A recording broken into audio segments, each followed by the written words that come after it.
এই ডিজাইনটা দেখছেন, লেখা আছে নন্দ। এটা হচ্ছে, আমরা এখন দাঁড়িয়ে আছি নন্দলাল বসুর বাড়ির সামনে। ইনি ছিলেন এই কলা ভবনেরই স্টুডেন্ট এবং সহজ পাঠের প্রত্যেকটা আঁকা এনার আঁকা। এই দেখুন, এই যে এই আঁকাটা, হ্যাঁ, এটা হচ্ছে নন্দলাল বসুর বাড়ি।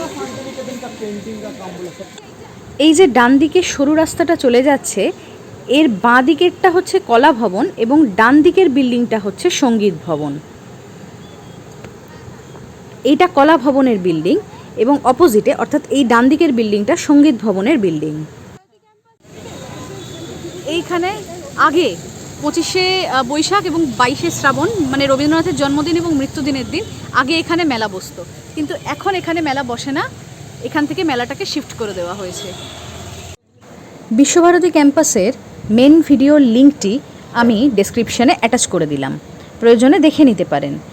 যদি এই চ্যানেলে আপলোড হওয়া ভিডিওগুলো আপনাদের ভালো লেগে থাকে তাহলে অবশ্যই রিয়াঙ্কাস ডায়েরি চ্যানেলটিকে সাবস্ক্রাইব করবেন এবং বেল আইকনটিকে অন করে দেবেন, যাতে এই চ্যানেলে কোনো ভিডিও আপলোড হলে তার নোটিফিকেশান আপনাদের কাছে পৌঁছে যায়।